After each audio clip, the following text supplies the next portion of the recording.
Crew members राहत की सांस लेते हैं। डॉक्टर बेका वुड्स, जो अपने साथी जॉनसन को खो चुकी है, का पनडुब्बी पर स्वागत किया जाता है। वो तुरंत कैप्टन प्राइस को समझाती है कि भले ही वे सतह पर आ गए हैं, लेकिन असली खतरा अभी टला नहीं है। उनके पास सिर्फ 20 घंटे बचे हैं, क्योंकि समंदर के जमने की रफ्तार लगातार बढ़ती जा रही है। मलबे को पूरी तरह खत्म करने के लिए उन्हें अब भी लक्ष्य तक पहुंचना होगा। दूसरी तरफ वाशिंगटन के सीक्रेट बंकर में हालात बेकाबू होने लगते हैं। अचानक बंकर की बिजली चली जाती है और वहां के जनरेटर फेल होने लगते हैं। अगर बंकर की पावर पूरी तरह गुल हो गई तो पेंटागन दुनिया से कट जाएगा और सैटेलाइट कम्युनिकेशंस बंद हो जाएंगे। सेक्रेटरी कार्टर बिना एक पल गवाए फैसिलिटी मैनेजर गैरी और एक युवा कर्मचारी टेट के साथ खुद बंकर के खतरनाक बाहरी सर्विस टनल में उतर जाते हैं। वह इलाका बंकर की तरह इंसुलेटेड नहीं है और वहां तापमान माइनस में गिर रहा है। वे किसी तरह डीजल फ्यूल लाइनों पर जम रहे ईंधन को बचाने के लिए लाइन हीटर लगाने की कोशिश करते हैं, लेकिन तभी प्रकृति एक और खौफनाक झटका देती है। जमीन के भीतर पानी के जमने और फैलने की वजह से फ्रोस्ट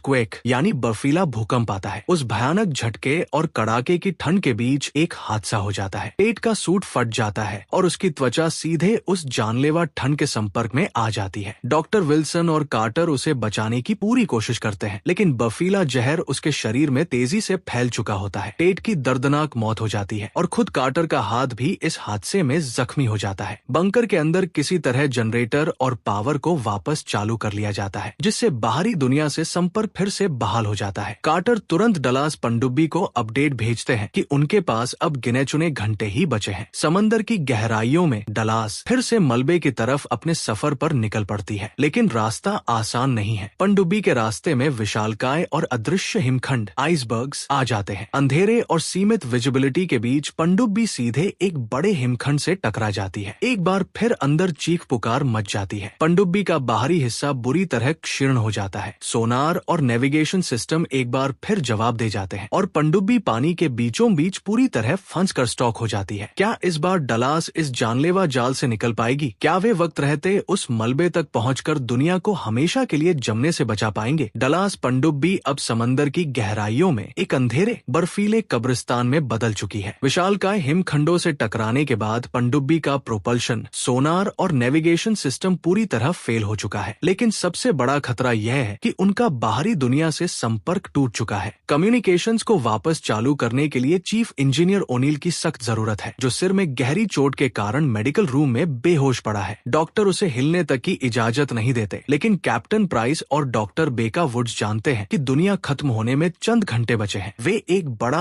और बेरहम जोखिम उठाते हैं। घायल और दर्द से कराहते ओनील को उठाया जाता है। ओनील अपनी